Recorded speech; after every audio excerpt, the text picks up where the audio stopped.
Hey everyone, it's Brandy at Snake River Payroll. Today I want to take you behind the scenes of an attempted scam I just encountered the other day. Scammers are getting more sophisticated, and I want to show you exactly how I spotted the red flags. Anyone who owns a payroll business or processes payroll for other clients is at risk to scams like this one. So Gerardo Santiago was actually referred to me from another payroll processing company. They were just unable to bring him on as a client at the time, so they referred him over to us at Snake River Payroll. And it just did not turn out how I thought it was going to. The other payroll company had scheduled a demo. I generally don't do demos, so instead I wanted to reach out and discuss his payroll needs and what we might be able to do to help him through this transition. So when I called, I couldn't understand him at all when he answered, and then we got disconnected. So I wrote him an email to follow up saying, hey, I gave you a call, we got disconnected, I had a hard time hearing you, just give me a call back when you're available. He sent me an email the next day and said, I'm available now. So I went ahead and called him. This is when things started to get a little suspicious. I asked him what he was currently doing for payroll. He told me he hadn't run payroll yet this year, and he needed 9 employees paid as soon as possible. That is a red flag. How do you go from 0 employees to 9 overnight? No. Then, as we wrap up our conversation, he mentioned that he prefers to talk through email, not really to call him any further, just send him an email with any more requests or information I had for him. My thoughts are the reason for this is he needs time to Google or use AI to come up with responses for any questions I might have for him, because he's not a legitimate business owner and actually doesn't know the answers to the questions I would have. So this is when you research the business. Before I enroll any client that I don't personally know, I always do some research. And this is where things started to unravel. At first glance, his business actually has a website. Let me show you. All right, so Therapy Associates of West Monroe. It's supposed to be a physical therapy website. So let's look at this header. We have a health declaration form here, which these became really popular during COVID. So this definitely gives it a nice touch and provides a little more legitimacy. It definitely had me fooled for a little bit. Then we want to check out the address and office phone number, contact number. All these numbers match up with everything he had said in his email. So let's just take a look at their services. Here we have the physical therapy services where they're treating patients with injuries. Then we take a look over here, child and teen therapy, children, birth through 12.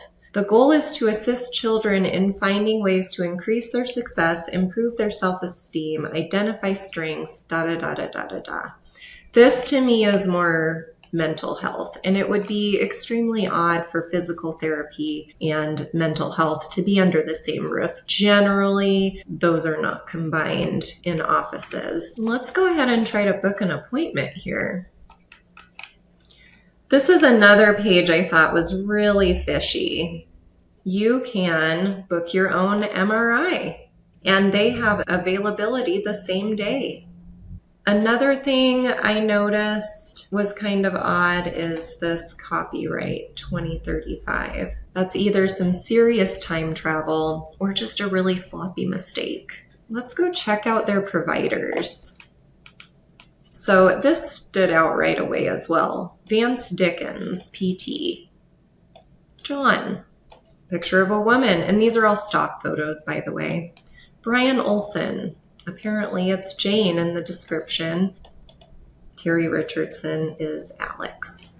Okay, so let's go ahead and Google this address in Louisiana. So he is operating this physical therapy, mental health place out of this really nice residential dwelling. That's another red flag. I went ahead and looked him up on LinkedIn. He did go as far to create a LinkedIn account, but there's just not much there. Okay, so I headed over to the Louisiana Secretary of State and searched the business that way.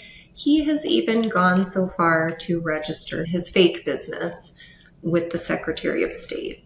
I don't know how that happens. His report status is not in good standing for failure to file a return. Yeah, I don't know if I want to work with someone like that, even if they are a real company. Okay, so I was pretty sure it was a scam by this time, but I just asked him to provide me with his letter from the IRS stating his employer identification number, and he sends me this. Pretty good, right?